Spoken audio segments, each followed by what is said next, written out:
Okay, ceramic friends, I am back. Sorry about that brief pause, yet another technical difficulty. One of these days I will get it right before we end our journey together. Anyway, so I have a slab here.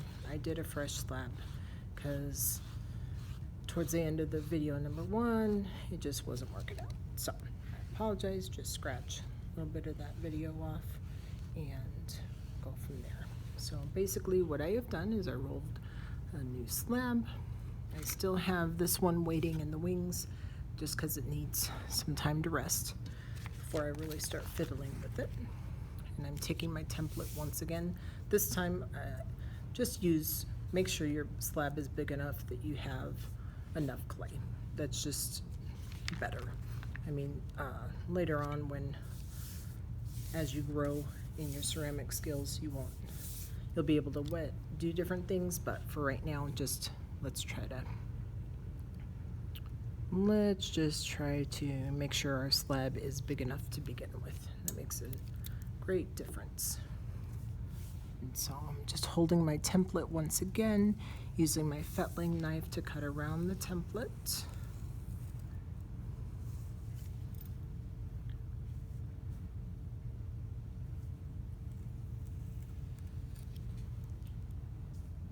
So that I have a nice, even, beautiful, lovely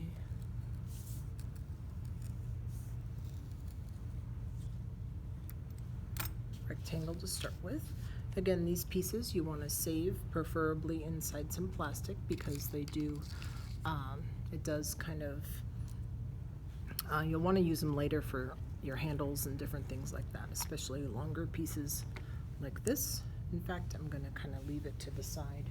That is one I will be using for a handle, which I'll demonstrate a little bit later after this.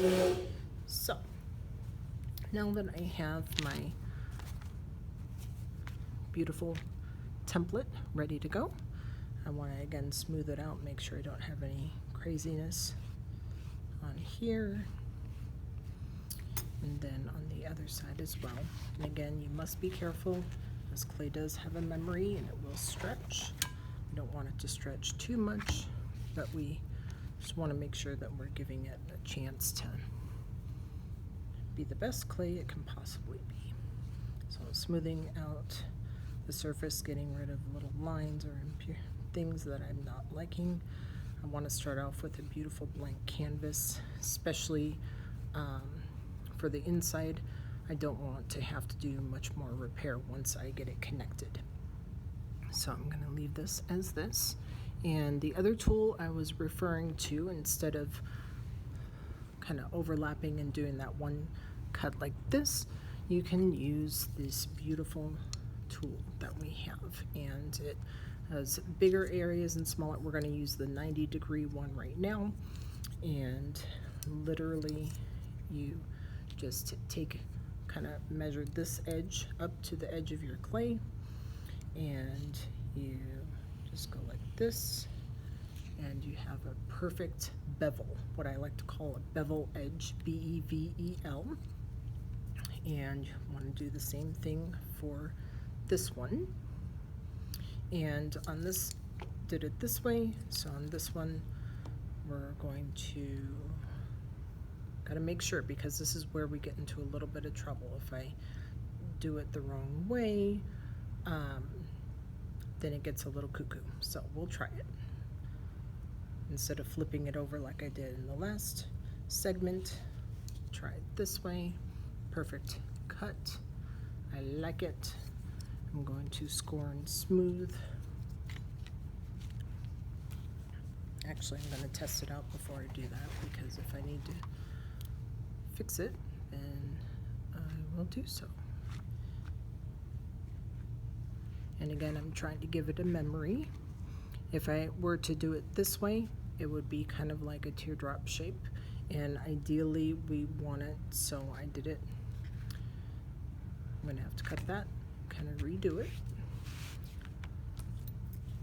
And it's an easy fix. So if you do a boo-boo like that, all you do is cut this part off. So we're back to our 90-degree angle, and instead instead of doing it this way, we're going to do it like this, like so.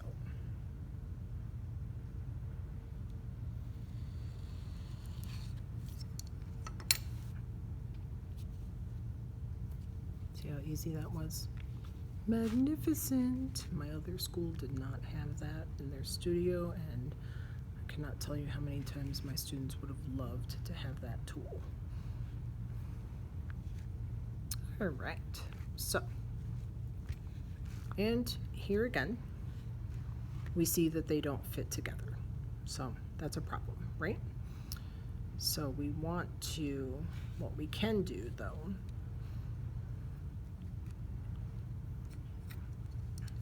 let's see here. Don't want it that way.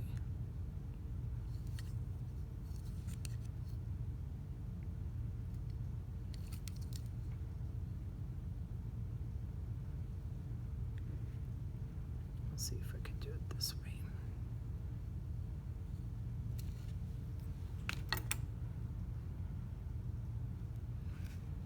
And this is a perfect example of like why we want to do these cuts correctly, because if you get kind of lost in the shuffle, like I'm getting lost in this particular shuffle, obviously this is like a little not going to work out as well as I would have wanted, because I need my angle to be this way.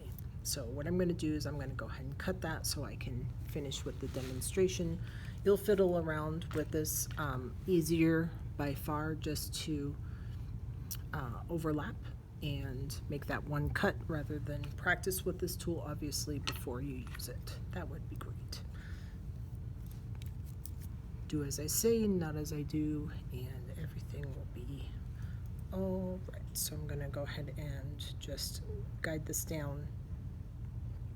Just do a quick little cut.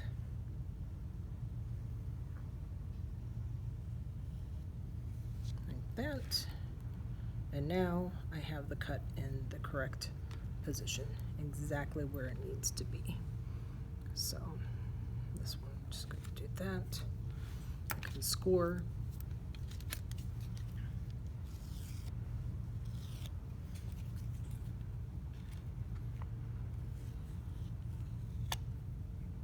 See, teachers make mistakes too, all the time. Certainly is not the first mistake I've made, and it's definitely not going to be the last mistake I've made. So, hopefully you guys won't do as many mistakes as I did. So I'm just kind of like letting it rest just for a second, kind of giving it the idea that I want it to be round, and I'm just do a little bit of shaping before I add my slip. I have my slip right here. Paintbrush loaded, ready to go. I'm generous with that slip because I know I can blend it in later and it's not going to be any issue. Right. And then again, I'm pressing these together. So this turns, I'm going to press it enough that the slip is going to, there we go. Just got a message that my battery was low, so I'm going to have to speed it up a little bit. So anyway, I'm going around, rounding out my edges while I'm kind of making sure I like this shape. This is going to be our tripod, so the tripod one is slightly different than the other one. And I'm going to flip this around. I'm not liking the shape of this quite yet, so I want to kind of cup it around, reinforce. Make sure I'm blending on that inside, and I'm going to take my knife and use my knife as my tool to blend using the handle, as I forgot to get my other tool that I like. I'm just lightly pressing inside and on the outside just so I get a nice secure fit. And it is blended on the inside perfectly. So I'm liking that. Now, with the tripod, we have a couple different options. One of the reasons why I like the tripod is because It's kind of no mess, no fuss. It definitely has a hint of hand building. It doesn't look manufactured like this other mug might look more manufactured. With this one, we have a tripod, so we're basically just kind of gonna squeeze in, and this is gonna be our footings. Now you will notice that it's trying to separate a little bit, not a problem. You just still plasticky that we can do this. And there is going to be a little bit of a gap here. Because the clay is so plasticky, I'm able to go ahead and just kind of push that together. And then I'm going to add a piece of clay in here to blend. With this one, you just have to be careful where I did my attachment. Got a little cuckoo. So I want to make sure that I go back and reinforce that. And you'll see on the inside that you have kind of little wrinkles in there. Easy fix, no problem. And with this one, I'm just going to go around.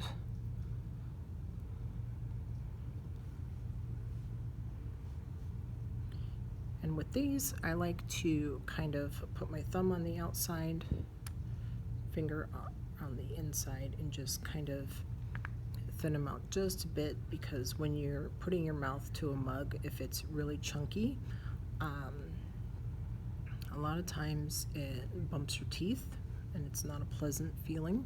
So what I'm doing is I'm just kind of opening this up a little bit. Okay, and you can see where the lip kind of goes out. So I'm just opening it up so it's going to be a little bit more comfortable for whoever's going to be drinking from it. And I'm doing the inside and the outside, making sure those are nice and rounded.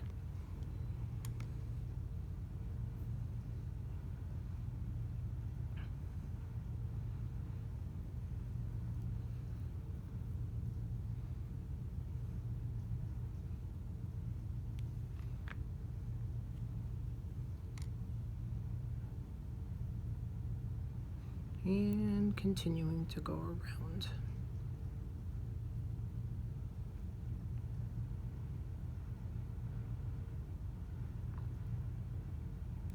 And as you see, it gives just a slight little curve. Just aesthetic, gives you a little bit of aesthetics that just, it's nice to see sometimes, rather than just a straight 90 degrees like what we see on our other one. Momentarily. And you can use this using the turntable.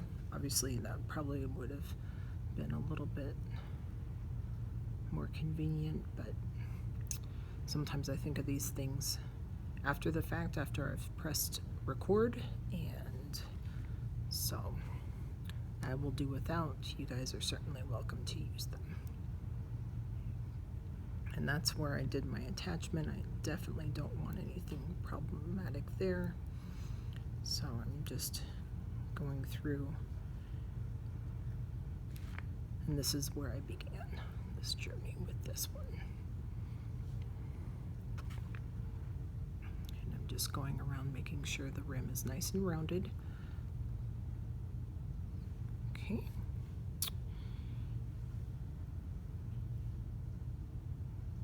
Here we go. Now for the inside, I definitely want to make sure that my seam, because you can see where the seam is on this one. So I'm going to take the knife, just put a little bit of slip on the edge of it, and I'm going to work that in. And I'm just wanting to compress that a little bit because I do not want to see a seam. I want everything nice and blended, as you know.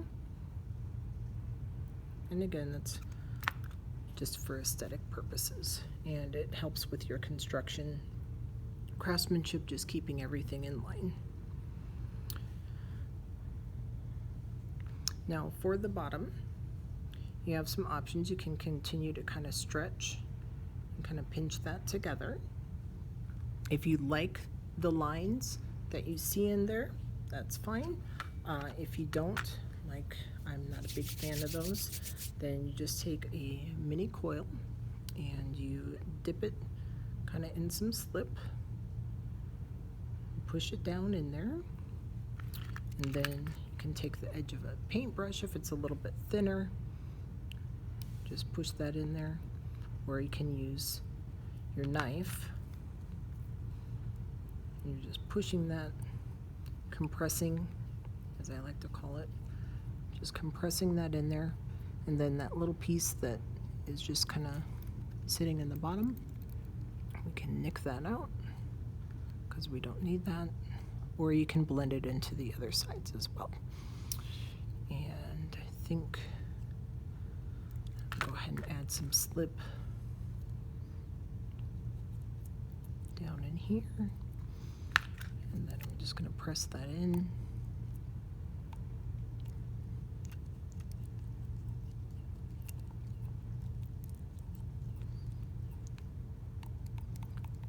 And then I have one little more line that I want to take care of in here, as it kind of looks like a butt crack, and I'm not into that. So I'm going to add a little bit of slip in there, just as a preemptive measure. And then I'm going to add another little coil, little baby snake, and dip it in. Just going to fit right in there. It might need a little push from the paintbrush, and that's okay. Just compressing, pushing that in.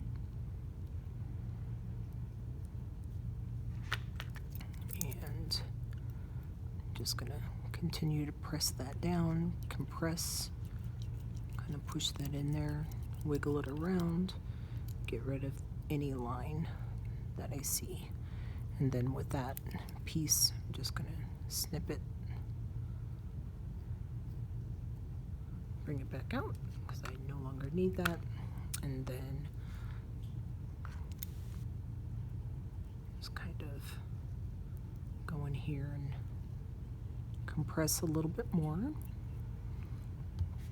And then when I am satisfied with how it looks, no cracks, all blended, I'm going to squeeze my sponge in here and then give it one last kind of inside look.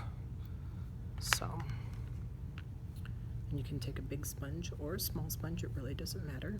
And you're just literally pushing it kind of down and in and twisting it around.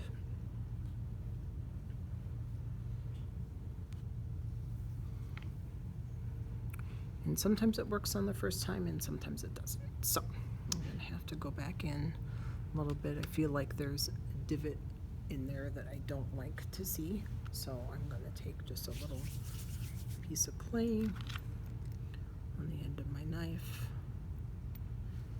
add some slip on it, and just put that sucker right in there. A little bit of robotic surgery. Just plug it in. Plug it in, plug it in. So I don't see, just not happy with the way that looked. So I'm going to go back and sponge. Sometimes when you're sponging like this, as you sponge, it gets kind of gritty. That's why I like to use the rib. The rib compresses so you don't get that grittiness. Fingers compress. You had no idea, but your 10 digits are your best tools that you have in the whole clay making game.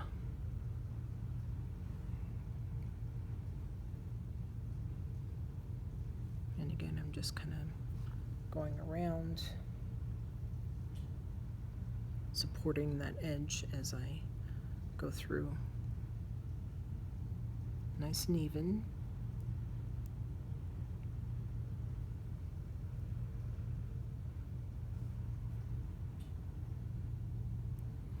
And I'm going to take the sponge, go back down, because I am not happy with the way that looks. Just my own personal preference. You may be okay with it. I am not. So I'm trying trying to get in that space.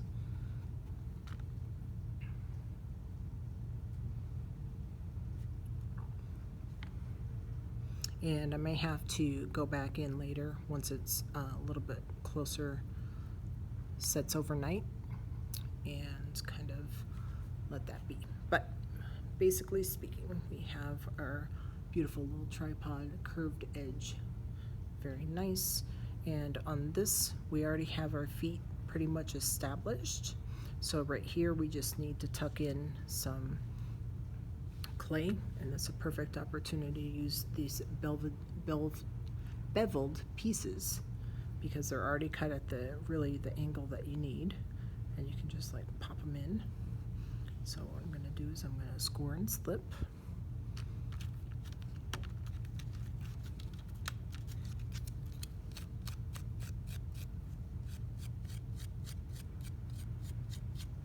And I'm not being shy, really going to get in there. This clay is pretty plasticky, so I could probably get away with not scoring and slipping as much, but I like to err on the side of caution, so I'm going to do a little bit excess, more so than I probably need. Dip that in and just kind of press it down, compress.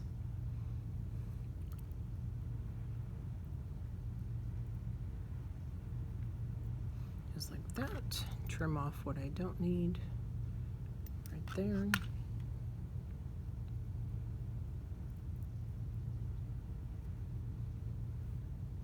And as you see, we have a 3-footed beautiful piece. Now, I'm going to do a little bit more scoring because I want to even this out. And that little hole could turn into a pocket, so I'm going to try to get in there and some slip in, fill that gap.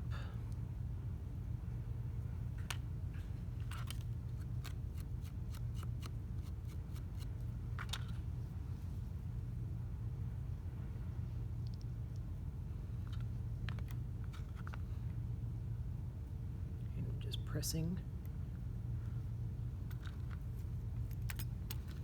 And I can always use my beautiful rib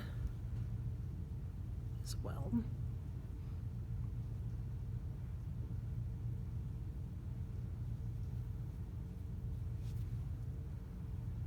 And I'm going to be cutting this short pretty soon. I'll be doing handles tomorrow, but I'm just wanting to get this so you guys have this idea. One thing I have not talked about is the texture, and usually you do that before we would put that in, so I might show you a demo tomorrow as I'm doing the handles. And again, I'm pressing, compressing. This is kind of my footing. Compress, compress, compress. And I'm kind of liking this little shape that's kind of occurring, so I kind of want to keep that. But that is getting in the way of some other stuff, so I need to make sure it's nice and good.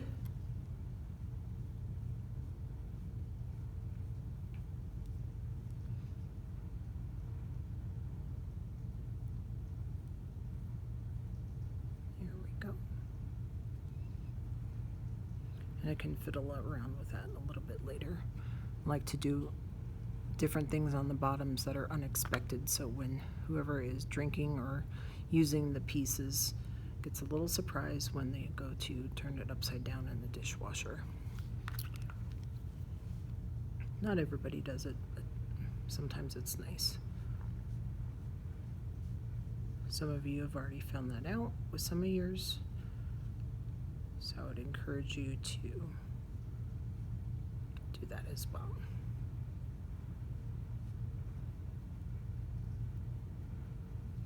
Okay. There we go.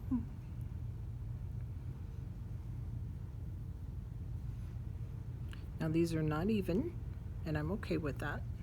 My thing that I was most concerned with is just sealing up those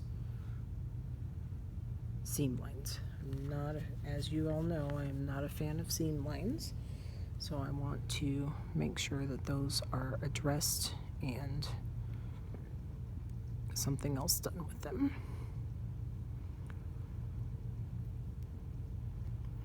And I'm just going through and just kind of smoothing. And I'm going to let this dry overnight, and we'll come back to it tomorrow because there's a lot of cleanup I can still do. This area is pretty well done. This area is pretty well done. Sometimes you see the seam popping a little bit right in here, so you want to make sure to compress or blend. Continue to compress and blend. And that area needs to be blended, so I'm going to do that really quick with the rib before I sign off.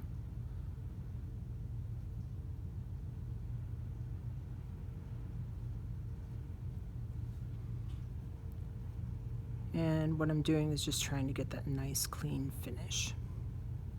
Tomorrow I'm going to add texture with some stamps. Some people prefer to do that beforehand. I sometimes do, sometimes don't. Sometimes when I add texture beforehand, while I'm rolling out the slab, I often mess up the texture pattern, which irks me. So I'm a little finicky about that, but some of you aren't going to mind. You'll actually like that because it enhances the design sometimes, and then other times not.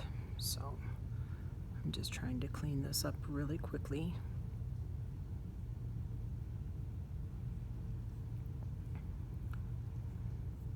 Blend it to the best of my ability, and I will fiddle around with it a little bit more tomorrow. I could fiddle with it for hours. That's part of the problem some days.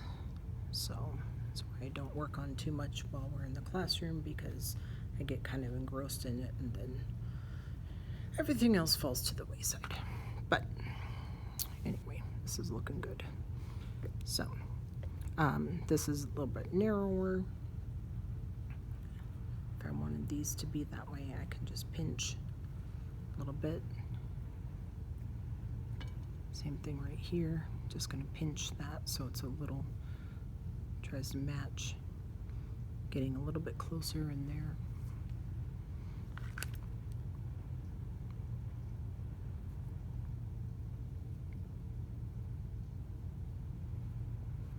And I'm just compressing, and it's just helping smooth and compress the clay.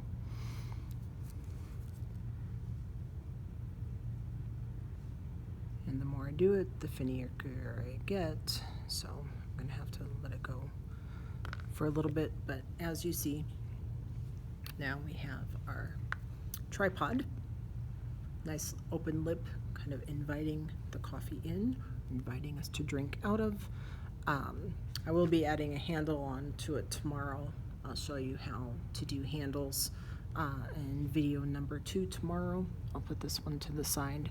We're going to come back to this one momentarily, and I'm just going to try to blend this as quickly as possible before battery dies and show you how we add the base. On this one, you're going to have to make a decision whether you like this side better or you feel this shape is better. Right now, I'm going to say that this side is going to automatically be my base because I am not happy with that shape, but that is fixable. And inside you can still see that seam line, and I want to make sure that I blend that pronto because I do not want to see seam lines.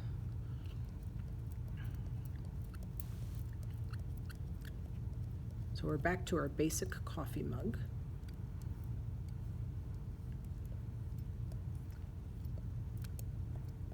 I'm just going in there,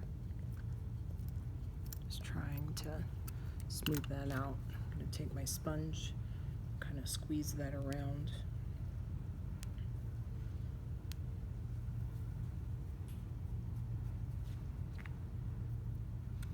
Come back up this way. So I'm focusing on how I like this. It's nice and rounded, ready to go. And just like what we did with the other one, I want to kind of go around the rim. So I'm keeping thumb on the outside, finger on the inside, and just kind of pulling maybe a little bit, I guess is an okay word for that. I'm just pulling it just a little bit so it's opening it up just a bit. And again, it's much more comfortable when someone is drinking from a cup that has this already done versus just a straight up edge.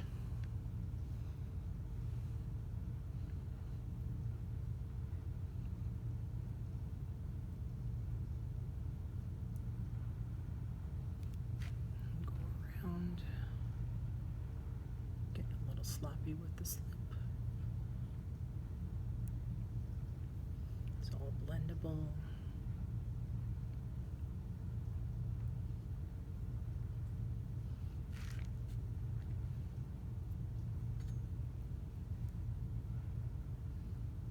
Almost back to the beginning where I started from. And again, if you were using a turntable, it would probably go a little bit faster, a little bit smoother, and you are welcome to use the turntable.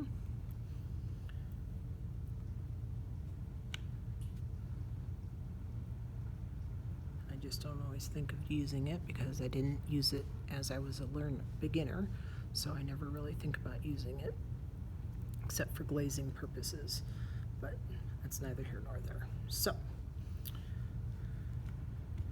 have that. I want to make sure I'm getting the outside edge as well nice and rounded, otherwise it gets a little sharp, and I can feel that.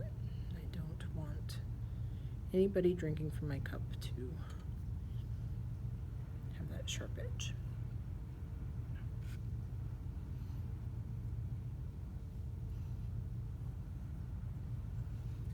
And again, I keep going back and kind of rechecking, making sure I'm comfortable with the way it's looking.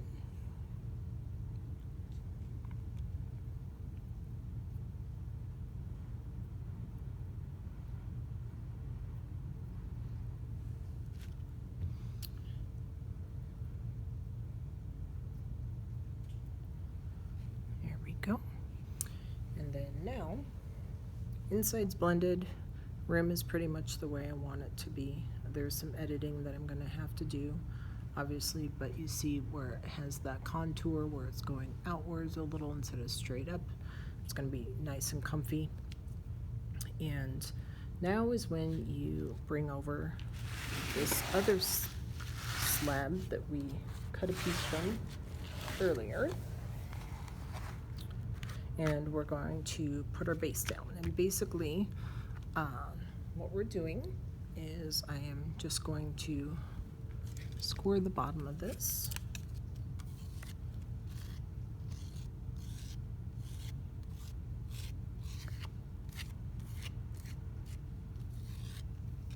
And I'm going to paint with slip.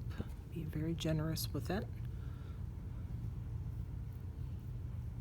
And notice I did not score the base yet, and I'll show you why in just a second. So I'm gonna just put the cup down,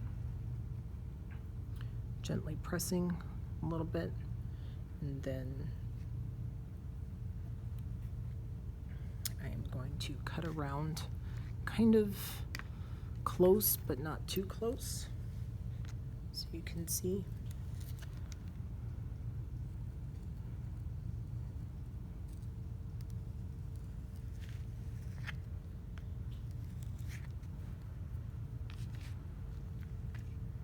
Off to the side.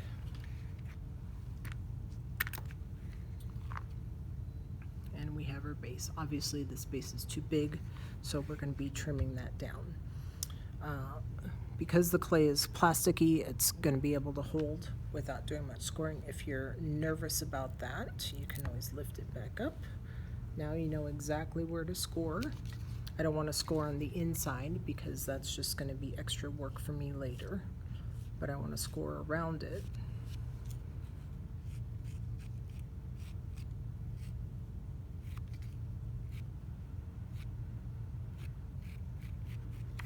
Score.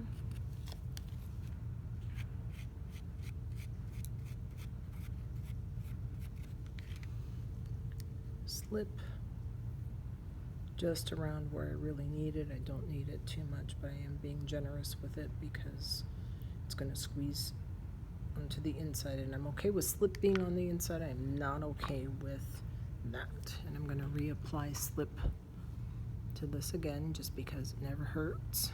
Add extra glue, extra insurance, and it's going to meld. Little chunks like that you want to get out before you attach, otherwise you'll have a terrible time trying to dig that out later. And I just pop it back down. I'm pressing a little bit, pressing,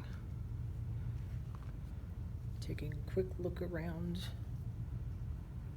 So far so good. And as you see, the slip is pooled in there. That's fine, not a problem. I'm going to take some more of these beveled edges that I cut off earlier, make my little snakes, because I want to put that all the way around the inside to conceal that, seal up that seam area. People don't like to do that. I like to be safer than sorry. And because it's plasticky, I can just literally dip it down like I'm going fishing. Put the little worm in and guide it right where it needs to be. Just press that down in. And then I'm going to need a little bit more because this wasn't quite enough, but I'm just pushing in, compressing. Some of you may have done this when we attached our footing to the bottom of our pinch pots. So it's the same idea, we're just compressing that in there. And then we'll blend it up.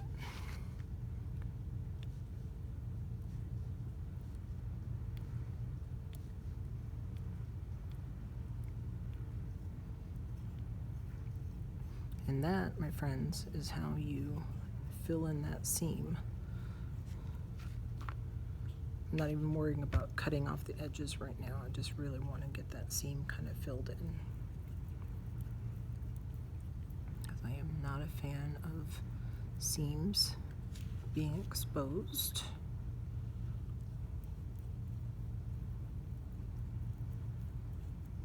Putting a little bit of slip on the edge makes all the difference in the world. It's like when you guys start throwing on the potter's wheel, you always want to have your hands kind of dipped in water so the clay can glide beneath your hands while you're on the wheel. Otherwise it gets sticky and gets kind of problematic, so you don't want that.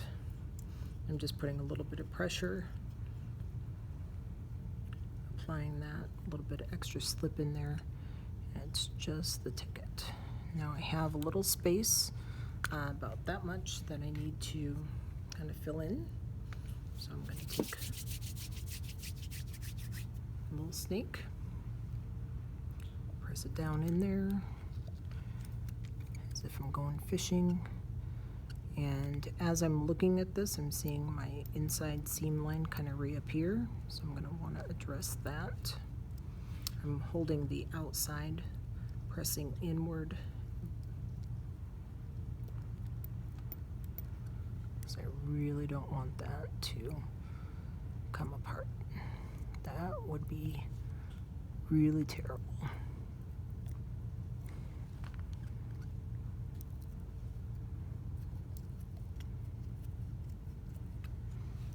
Okay. And again, just pressing down, pressing and compressing.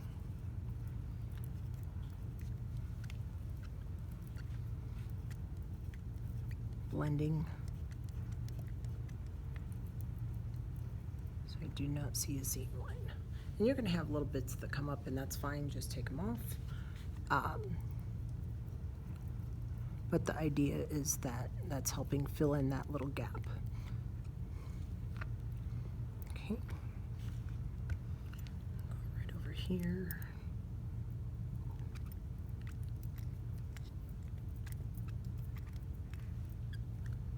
And I see something I'm not happy with, so I'm going to just take a little ball of clay, put it on the end of my knife. dip it in some slip, just pop it down in there.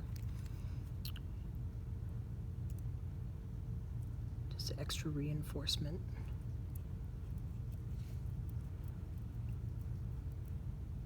Because I can feel that it is a little bit of a thin spot where I did that attachment. That seam line is gonna give me some fits. So I might tomorrow, depending on how it feels, put a little snake. Just maybe do that right now while I'm thinking about it, because I'm seeing this seam line keep reappearing and I don't want that seam line there. So just have my hand on the outside, tool on the inside, and I'm just pressing that in there, compressing and blending. Just adding a little bit more material.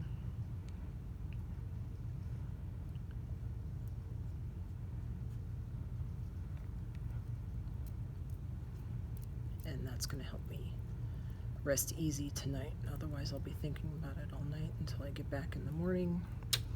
Not cool. Not losing sleep over this. Plenty of bigger fish to fry. Losing sleep over that.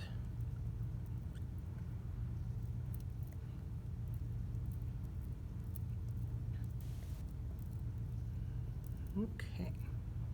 So much better than it was a minute ago.